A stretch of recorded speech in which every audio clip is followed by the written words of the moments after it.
Esta fue una sesión web gratuita del Centro Integral Liliana Roque, donde Chío Crespo presentó sobre heridas de infancia y trauma corporal. Chío explicó conceptos de bioenergética y terapia corporal, describiendo cómo las heridas emocionales de la infancia se manifiestan físicamente a través de patrones corporales específicos, como las heridas de rechazo, abandono, traición e injusticia.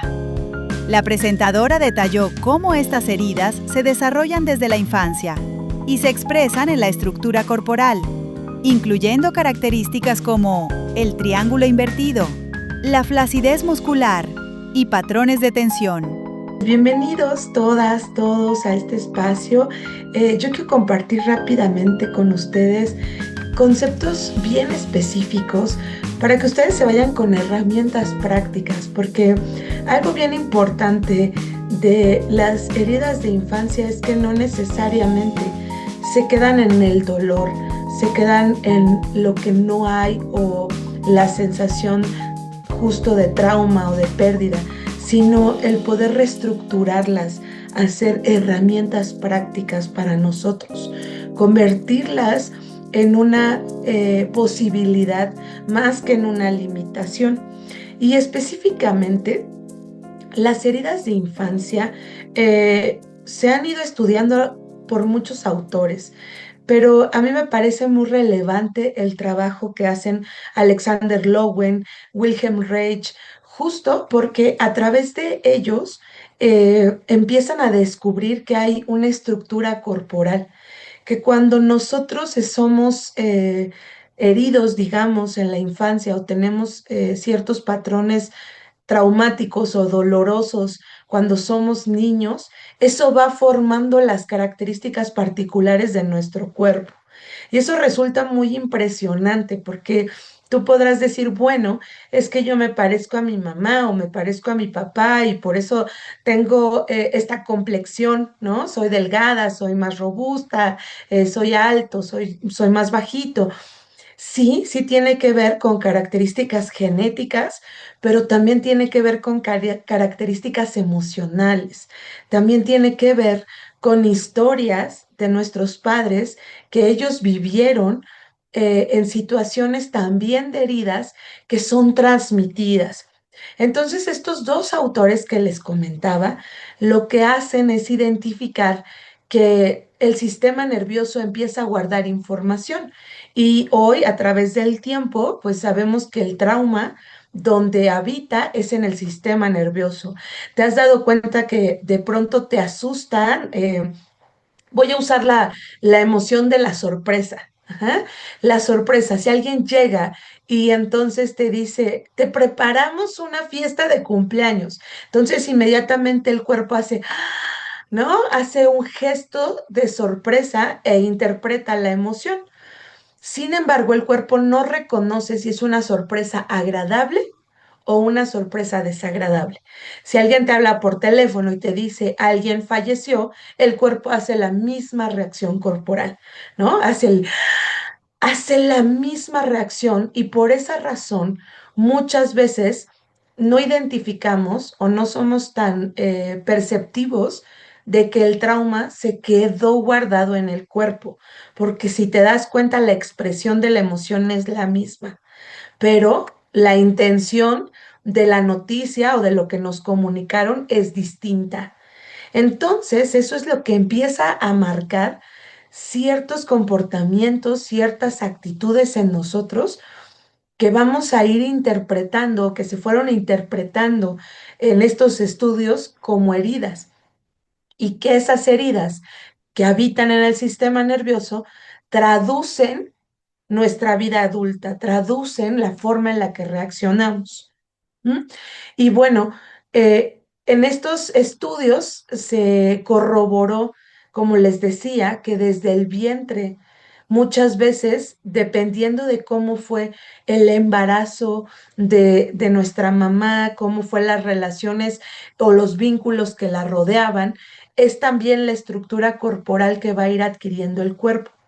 Por ejemplo, una herida de rechazo en un bebé, han escuchado esto como, yo estoy segura que lo han escuchado, de que dicen, no, es que nadie sabía que estaba embarazada y parecía que no tenía pancita, ¿no? O sea que como si se escondiera el bebé.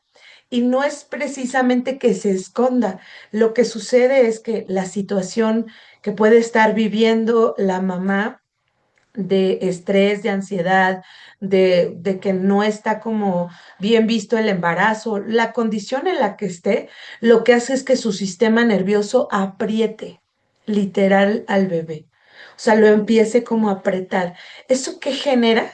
En que el bebé sí le cuesta más trabajo desarrollarse y genera una herida de rechazo. ¿Cuál es la característica estructural de un cuerpo con una herida de rechazo? Son cuerpos que no tienen mucha musculatura, que son como muy delgaditos, ¿no? Partes del cuerpo que dices, quiero engrosar mi músculo y les cuesta mucho trabajo. Y esto debido al apretamiento que hubo de su cuerpo desde el vientre de su mamá. De manera natural el cuerpo hace esto, no solo se basa como en el trauma, sino también el cuerpo lo hace de manera natural. ¿Por qué? Pues porque no reconoce que es un bebé de un primer momento. Lo que el cuerpo interpreta, por decirlo de esta manera, es que es algo extraño. Es como cuando hay un virus, hay una bacteria, hay una enfermedad, y entonces se activa el sistema inmunológico y empieza a rechazar de manera inconsciente al bebé. ¿No? Tú podrás decir, bueno, a mí mi mamá sí me deseaba, estaba muy emocionada de que yo fuera a nacer o toda la familia estaba esperándome. Sin embargo, ahorita yo te estoy mencionando que es el mismo cuerpo el que inconscientemente hace este primer ejercicio de rechazo, generando una herida que puede ir creciendo a lo largo del tiempo, sí, porque vamos experimentando ya ciertas situaciones en la familia, con nuestros padres, en la escuela, que lo va incrementando el rechazo en este caso. Pero si no, el primer momento es este en el que el cuerpo no reconoce que es un bebé y trata de deshacerse de él de una manera inconsciente. Es por eso que aparecen las náuseas, los vómitos, esto de los mareos, porque el cuerpo está tratando de identificar qué es y saber si va a ser algo que va a retener o que va a expulsar. Ujú. Entonces, digamos que la herida de rechazo es una herida neurálgica. Esto significa que está grabada en el sistema nervioso. Nacemos con una herida de rechazo de manera, digamos, natural y se va desarrollando. Prima hermana del rechazo, por decirlo así, es el abandono porque debido a esta sensación como de no aceptación, de que algo no está siendo como abrazado, recibido, el cuerpo lo interpreta como no estoy siendo recibido por el mundo y como si sufriéramos el primer abandono. Ujú. De ahí que se empiezan a generar otras circunstancias. Es en esos momentos de primera infancia, de primer momento del sistema nervioso reptiliano, ¿no? Que se genera esta parte de las heridas. Ahora, si se genera una herida, entonces significa que voy a vivir con ella toda la vida. Yo te diría probablemente sí, pero va a ser transformada, puede ser trabajada, puede ser interpretada, como te decía en un principio, como una herramienta funcional, como una herramienta de apoyo. Ahora, conforme va pasando el tiempo, vamos creciendo, esas heridas necesitan ser protegidas, justo como cuando te cortas. Ujú. Cuando aparece problema y te cortas una mano o sufres de algún accidente, quieres cubrirla, quieres protegerla, justo para que no se infecte, para que no empiece a, pues, hacerse más grande, ¿no? El dolor, el sangrado, o sea, una herida normal en el cuerpo. Emocionalmente, el cuerpo hace exactamente lo mismo. Genera protecciones. Se llaman corazas o se llaman escudos que le permiten al cuerpo cuidar lo que está sucediendo a nuestro alrededor. ¿Esto qué significa? Que si estoy teniendo una herida de rechazo, yo no quiero que cualquiera venga y me esté como rascando, ¿no? La herida y ya me vuelve a sangrar y otra vez me vuelve a doler. Ajá, que es ahí cuando se repite el trauma. ¿Cuáles son esas protecciones o corazas? La humillación, la traición o la injusticia. Nos empezamos a proteger con estas otras tres heridas para que el dolor del rechazo o del abandono no se intensifique. Y cuando estas protecciones o escudos se activan, el cuerpo empieza a tomar una forma, nosotros empezamos a tener características particulares y desarrollamos habilidades muy propias de la herida. ¿Qué significa esto? Que entonces, si yo viví, por ejemplo, en un caso muy personal o muy particular, yo tengo una herida de abandono, porque en los primeros años de vida, pues mi papá se fue de casa y yo me quedé sola con mi mamá y mi abuelita. El abandono no lo interpreto como algo mental de, ah, claro, pues yo tenía 1 año de edad y mi papá se fue de la casa y entonces yo sufrí mucho. No, yo ni siquiera era consciente de eso, porque al año no somos conscientes de poderlo interpretar, solo es algo que se queda grabado en el cuerpo. El trauma es una memoria del sistema nervioso. Y entonces voy creciendo como con esta herida de abandono y también es generacional, porque al final mi mamá se queda sola, mi abuela era una mujer sola y entonces pareciera que se repite la herida y se repite la historia.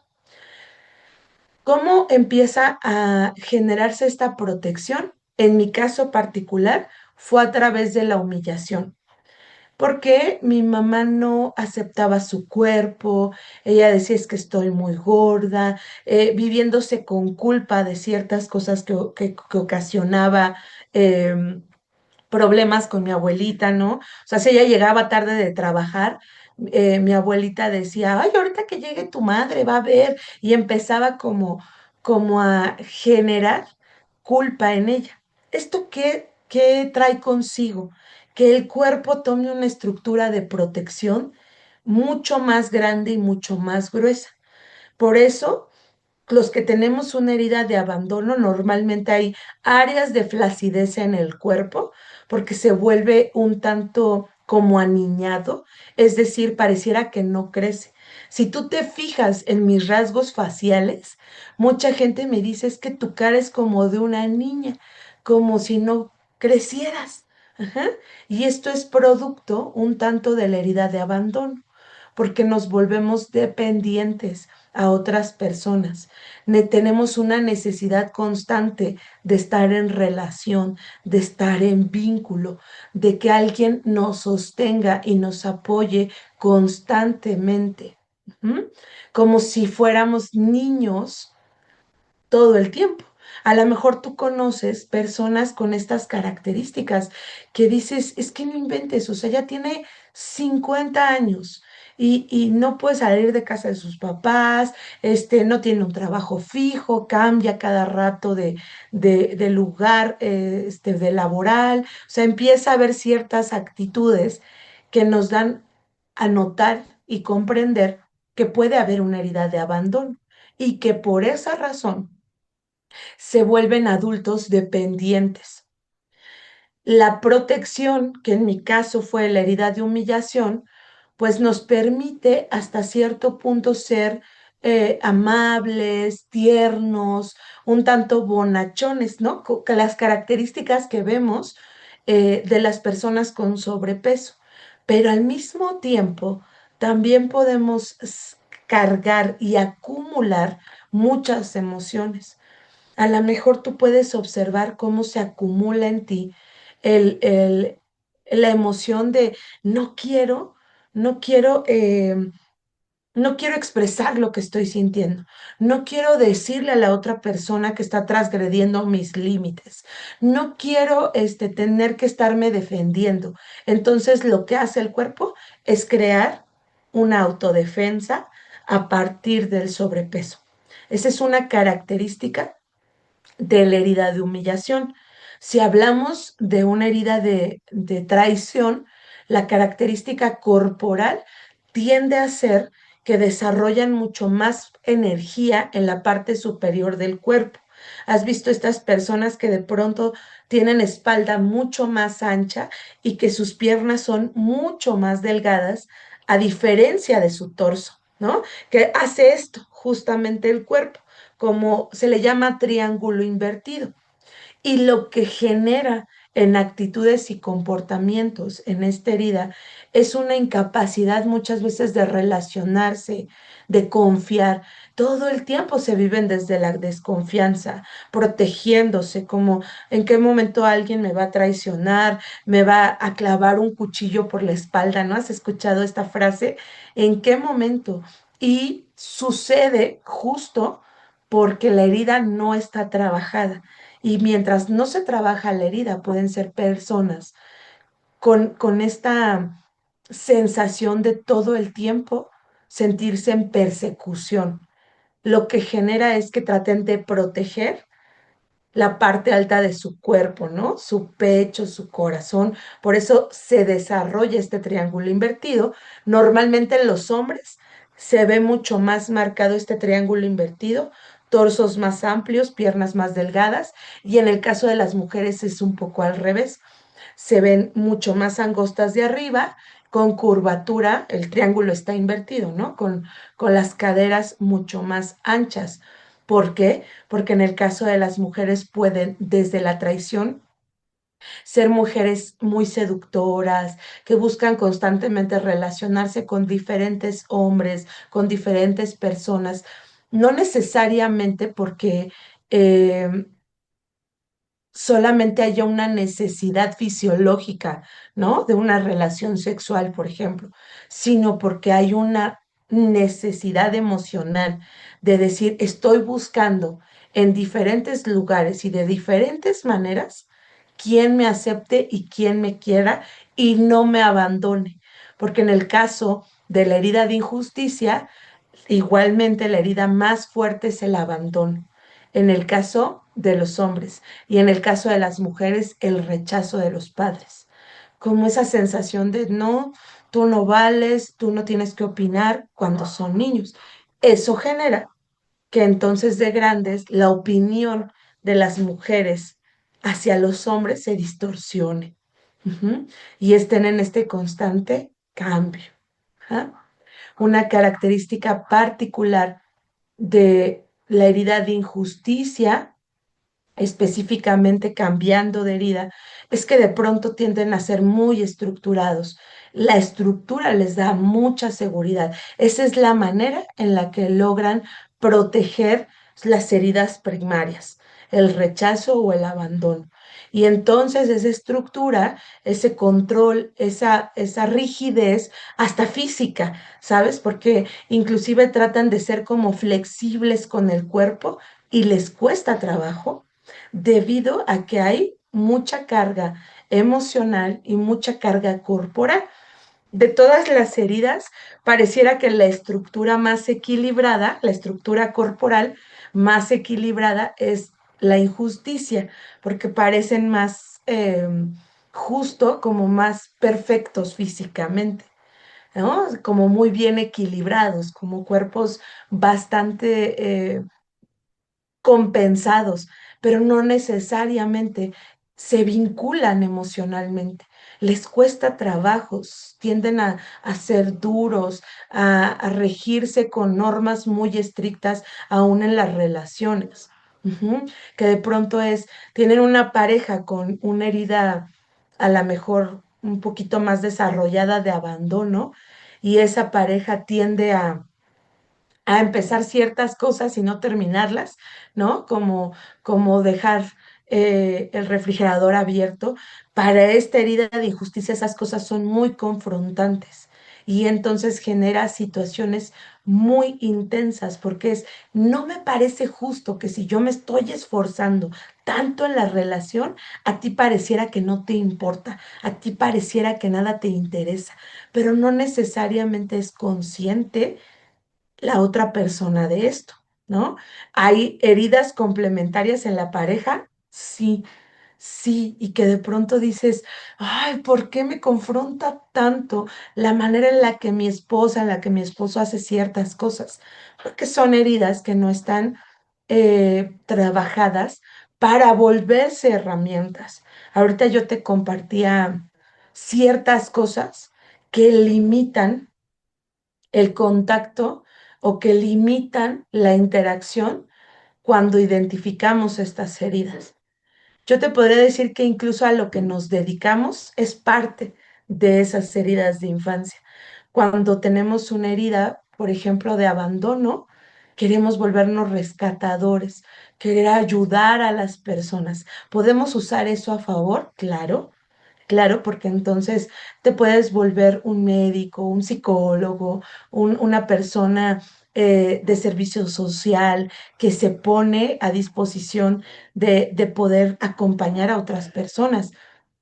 Pero si no está trabajada esa herida, entonces traspasamos nuestros límites y podemos darnos completamente hacia los otros y quedarnos vacíos y tener esa sensación de escasez, ¿sabes? Como siento en el pecho como si no hubiera nada, como si hubiera un hueco que siempre está tratando de absorber algo de las otras personas y no sé por qué. Es ese vacío que has intentado llenar de muchas otras formas y que se necesita resolver a partir de estas heridas de infancia. Ujú. A partir de estas situaciones que pudiste vivir de pequeña, de pequeño, ¿no? Como el rechazo a partir de lo que yo decía no tenía ningún valor, lo que yo decía para nadie era importante, o a mí me dejaron con mis abuelos. Jamás estuve en contacto con mis padres de manera directa. Los abuelos pueden volverse cuidadores primarios, sí, pero sí se genera una herida cuando no están los padres biológicos, porque el cuerpo y el sistema nervioso sí está ligado a nuestros padres. Tú puedes decir, me generaron una herida de traición porque normalmente me triangulaban. ¿Qué significa esto? Ve y dile a tu papá que ya está la cena, porque yo no le voy a hablar. Él me faltó al respeto todo el día y me dijo de groserías. A lo mejor este ejemplo hace sentido de cuando te acercas a mamá o cuando te acercas a papá, normalmente habla mal del otro progenitor. Es que tu mamá es esto, y es esto y aquello. Y tu papá me engañó, ¿eh? Tu papá me engañó como con 6. Y tú tienes como, ¿qué te gusta? 6, 7 años, y cómo un niño de esa edad va a interpretar o concientizar lo que está ocurriendo en la relación de sus padres. No tiene la capacidad cognitiva. Lo que genera es un trauma en el cuerpo, un impacto, se quedó grabado en mí eso, de claro, los hombres todos son infieles, porque mi mamá lo decía constantemente de mi papá. Y entonces crecemos con esa idea y te cuesta un montón de trabajo confiar en que una pareja te pueda ser fiel.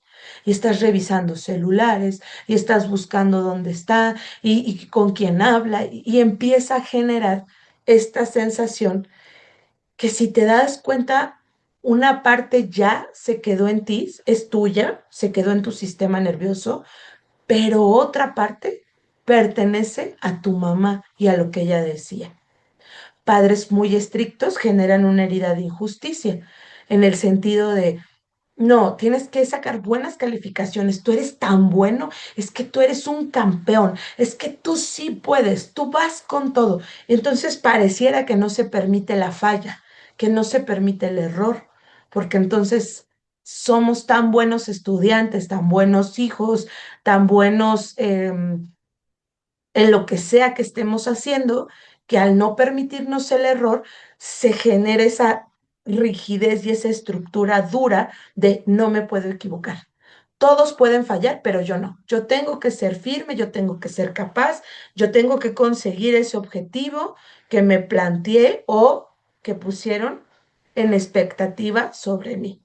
Ujú. Entonces, fíjate cómo estas heridas generan en nosotros ciertos comportamientos de adultos que a lo mejor a simple vista no son tan perceptibles emocionalmente hablando, pero físicamente sí.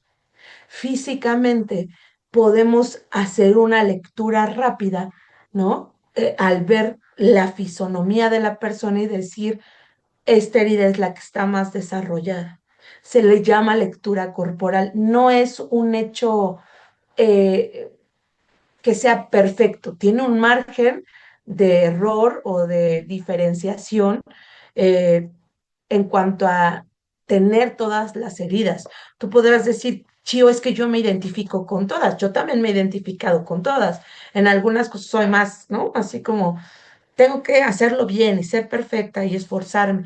Y en otras cosas no me importa, como que soy más flexible, como que, ¿no? Y mi mente genera ideas de, de sí, voy a hacer esto y esto, y no terminas concretando nada. Eso surge de la herida de abandono. Y podrás identificarte con todas porque en realidad sí viven todas en nuestro sistema nervioso, solo que unas se magnifican en ciertos momentos, toman más poder, toman más control de nuestro físico inclusive, y por eso nuestras características son particulares. Ujú. Eh, Observa, por ejemplo, en qué parte de tu cuerpo normalmente tienes tensión. Si tu tensión habitualmente está en la mandíbula, puedes estar generando mucho control. Ujú. Estás tratando de sostener, callar algo, expresar algo, porque eso puede traer consecuencias negativas, ¿no? Como me van a dejar de querer, ya no me van a aceptar, ya no voy a ser importante. Y eso, si te fijas, se relaciona mucho a lo que te decía hace un momento de tú no hables, tú cállate, tú hazte para allá, tú no tienes permiso de hablar, al final se refleja ahí el rechazo. Cuando la mandíbula está constantemente apretada, todo lo que pensamos difícilmente baja al cuerpo. No hay tanta energía en el cuerpo. Por eso te decía hace rato que son cuerpos mucho más delgaditos y que cuesta trabajo que adquieran musculatura, porque son muy, muy capaces mentalmente. Y no, yo ya entendí esto, y yo ya comprendí aquello. Claro, tienen esta gran capacidad. Sin embargo, cuando se trata de sentir y de experimentar con el cuerpo, es ahí donde aparece la limitante, donde no surge el poder fluir eh, de manera más sentida y consciente. Ujú. ¿Cómo podemos empezar a resolver estas heridas? Primero haciendo conciencia corporal. Como te decía, ¿qué partes de mi cuerpo están apretadas? Pasar de la corregulación a la autorregulación. ¿Qué significa esto? La corregulación es el modo supervivencia y la autorregulación es paso a un estado de reposo. Si tú logras pasar de una tensión corporal a un estado de reposo, estás trabajando con tu herida. Aunque pudiera parecerte muy fácil ahorita que lo escuchas, si tú lo intentas, fácilmente tu cuerpo regresa a lo conocido, al estado de tensión. dices, ok, ya identifiqué que es mi mandíbula, la voy a suavizar, ¿no? Sí, ya la siento más ligera. Pasan, ¿qué te gusta? Unos 3, 5 minutos y otra vez se siente la tensión en el cuerpo, perdón, en el cuello y otra vez apretada la mandíbula. Entonces, sí es un ejercicio de práctica, de pasar de la supervivencia, que es esa tensión corporal, eso que está apretado, al estado de reposo. Ujú. ¿Qué otra cosa puede ayudarte a poder empezar a trabajar un trauma, una herida a través del cuerpo? El movimiento expresivo. Como la herida se graba a partir de algo que se aprieta en el cuerpo, como te decía, entonces lo que vamos a hacer es soltar el cuerpo, soltar los hombros. Si tú ahorita identificas, inclusive en donde estás sentado, estoy tenso, no estoy escuchando y empiezo a sentir así que mis hombros están hacia arriba, que mis puños están apretados. Si tú lo identificas, relaja el cuerpo, recárgate en la silla, suelta tus manos. Y eso que pudiera parecer tan chiquito empieza a generar un estado de movimiento expresivo y consciente. Actualiza también la narrativa hacia tu cuerpo. Es importante que constantemente tú le digas a tu cuerpo, el peligro ya pasó, ahora yo soy el adulto a cargo. Si tú empiezas a hablarle a tu cuerpo y ese lugar donde está tenso, lo masajeas un poco y le dices, tranquilo, hombro, el peligro ya pasó. Ahora yo estoy a cargo de cuidarte. Parece que no cambia nada, pero conforme tú lo vas haciendo, se va sintiendo emocionalmente un resguardo y un mejor cobijo. Uh-huh. Y como te decía hace un momento, tu estructura corporal sí va a marcar una armadura, sí va a marcar una protección, pero ahora tú puedes elegir cómo quieres habitarte y cómo quieres transformar tu cuerpo a que se vuelva un hogar. Esas heridas pueden transformarse en herramientas para ti, porque así como te decía, yo desde el abandono y de decir, en muchas cosas no pude haber madurado, ¿no? Siendo niña, aún en la edad que tengo, eso me ha permitido poder contactar con los niños, con los adolescentes, poder tener estas interacciones mucho más fluidas, mucho más prácticas, para que ellos no sientan como, claro, estoy con una adulta y me va a juzgar y criticar. Es ahí donde la herramienta funciona a mi favor, donde la herida funciona a mi favor y se vuelve una posibilidad. Uh-huh. Cuida más tus emociones validándolas a través del cuerpo, como te decía, a través de identificarlas. Y bueno, como un tip o reflexión rápida quisiera decirte que cuando tú observas conscientemente qué músculos están apretados, cuando tú observas conscientemente tu respiración, entonces vas a darte cuenta cuando la herida se está activando y no lo estás notando. Que dices, es que me siento muy rígido, muy duro. Si lo identificas, entonces ve a ese estado de relajación. Usa texturas, empieza a explorar sensorialmente olores, gustos, el poder tocar cosas distintas va a ayudar a que tu cuerpo sí cambie su morfología. No es que te vaya a cambiar el cuerpo de, ahora yo voy a ser la más delgada del mundo, ¿no? Pero sí empieza a funcionar como una herramienta para poder contactar desde un lugar mucho más comprendido, un lugar mucho más amoroso para con nosotros mismos.